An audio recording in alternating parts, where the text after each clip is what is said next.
I always just imagine that in Roman culture, just gays just, we had our dicks out or we had them in each other's hands, and there was bathhouses, and you know, there wasn't anything culturally seen as wrong. Ancient times, Rome and Greece. Gotta love those movies. Homosexuality was not even, it was just every day for society back then. I mean, you had the aristocrats from both societies always having guys by their side and having sex. To them, it was an accepted thing. And still they managed to be married and have a wife or something along the lines. I would imagine when they had bathhouses and men wore togas, I would imagine that pretty much everybody looked the same anyway, so it wouldn't have been an issue, right? I think in Rome it was more accepting, I mean, at least during Tiberius and Caligula's time. I don't think in Julius's time, but I think in his stepson Tiberius's time, and his nephew Caligula, yeah, it was probably more accepting. Because Caligula himself was gay. And Tiberius, I believe, Tiberius was bisexual. So it was more accepting. Most Roman men are bisexual, from my knowledge. Most of the Roman emperors had everybody. Like Greece, since Zeus fucked everybody and anybody, they maybe became more accepting gays. I don't know. Exactly, a Roman toga, and if you were handsome and you were Greek, strong and virile, and they're gonna go both ways, in one end and out the other end. I'll take a random guess and say it's pretty bad. Maybe.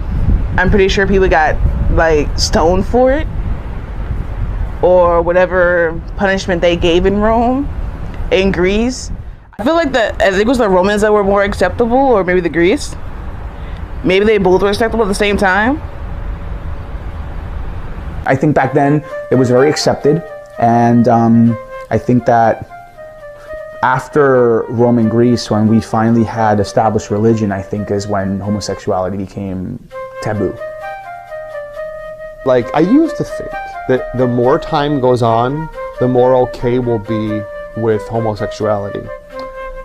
But the truth is, there had to be a time before we had language when we couldn't distinguish homosexuality as different or odd or gross because we had no language for it.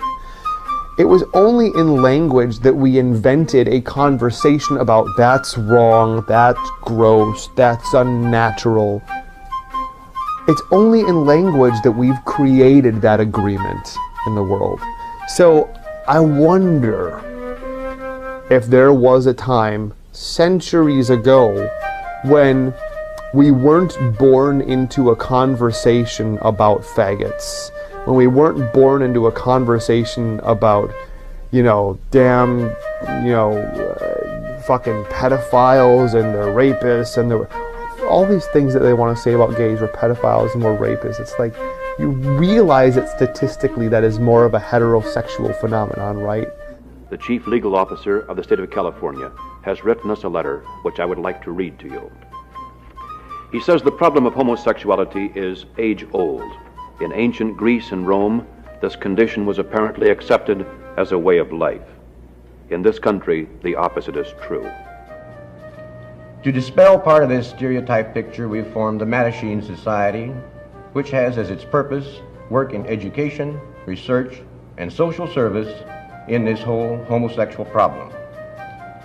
The word Mattachine comes from the language of Provence in southern Europe.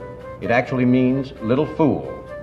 The Mattachines in the medieval ages were the court jesters, the clowns, the soothsayers, the teachers, prophets who stood behind the throne and could often speak the truth in spite of stern consequence.